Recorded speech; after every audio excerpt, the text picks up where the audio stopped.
Hello and welcome to Last Week in AWS. I'm Corey Quinn. Let's see what they have for us this week. This episode is sponsored in part by my day job, Duck Bill. Do you have a horrifying AWS bill? That can mean a lot of things. Predicting what it's going to be, determining what it should be, negotiating your next long-term contract with AWS, or just figuring out why it increasingly resembles a phone number, but nobody seems to quite know why that is. To learn more, visit duckbillhq.com. Remember, you can't duck the Duck Bill bill, which my CEO reliably informs me is absolutely not our slogan.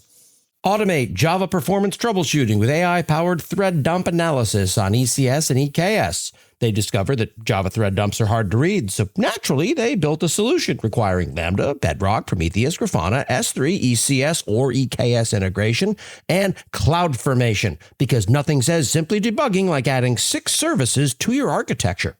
Amazon Threat Intelligence identifies Russian cyber threat group targeting Western critical infrastructure. That's right, AWS discovered that Russian state hackers are pivoting from zero-day exploits to simply targeting customers' misconfigured routers and VPNs. It turns out that the shared responsibility model works great until nobody reads the manual and leaves their admin panel exposed to the internet. Optimize WordPress performance on EKS with FSX for OpenZFS. It turns out that running WordPress off of Kubernetes is like using a forklift to move a sandwich. It's technically impressive, but it's also wildly over-engineered. Add FSX for OpenZFS, and you've created a billing masterpiece that would make a simple $5 a month hosting plan weep. They reduced their publishing time for carbon footprint data to 21 days or less.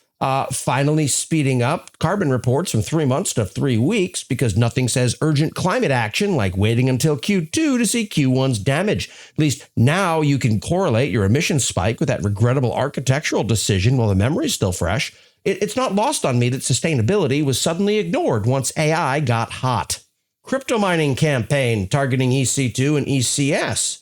GuardDuty caught crypto miners targeting EC2 and ECS by exploiting stolen credentials. They enabled API termination protection to make cleanup harder, which is a genuinely clever persistence trick that most people should be doing in production.